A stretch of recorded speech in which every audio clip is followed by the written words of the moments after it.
அனுசரித்து honourable chief minister மரியாதைக்குரிய chief minister sir சொன்ன மாதிரி ஒரு தரமான உணவு, ஒரு சுவையான உணவு மக்களை நீங்கள் வந்து அனுசரித்து எல்லாருக்கும் நீங்கள் இந்த இடத்துல வந்து பார்த்தீங்கன்னா காலையில் வந்து ஒரு 300 பேர் சாப்பிட்ருக்குறாங்க. மத்தியானம் வந்து குறைஞ்சது ஒரு 300-400 பேர் சாப்பிட்ருக்காங்க. இரவில் சாப்பிட்ருக்காங்க.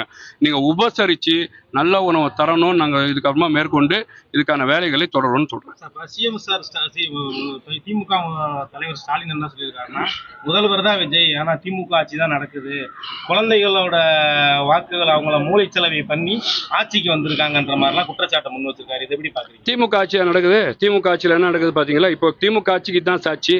திமுக ஆட்சி நடக்கிற மாதிரி இங்கே வந்து பார்த்தீங்கன்னா இன்னைக்கு முதல்வர் அவர்கள் ஆட்சி பொறுப்பை ஏற்றவொன்னே ஹானபிள் சீஃப் மினிஸ்டர் பதவிக்கு வந்தவொடனே 400 ரவுடிகள் வந்து திருச்சியில் சரண் ஆகிறாங்க.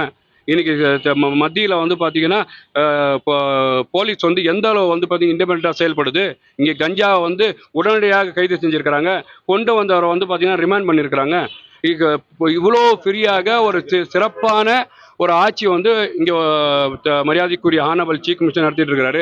சரி, நல்ல திட்டங்கள் திமுக செஞ்ச திட்டங்களை செஞ்சீங்கன்னு சொன்னால் நீங்கள் அம்மா உணவகத்தை மூடியில் வச்சுருக்கீங்க.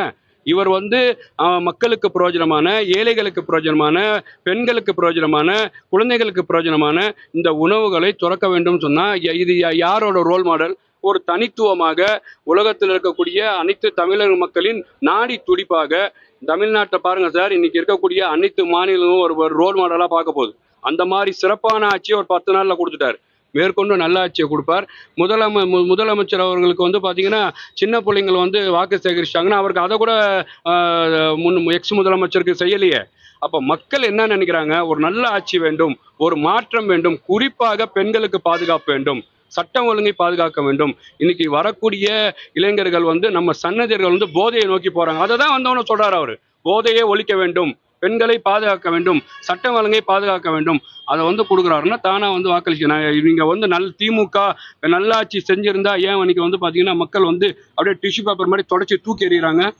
எதுக்கு தூக்கி உங்களுக்கு காகிதம் மாதிரி மடிச்சு தூக்கி கீழே வீசுறாங்க? அப்போ திமுக மக்களுக்கு எந்த ஒரு நல்லவங்களும் செய்யலை.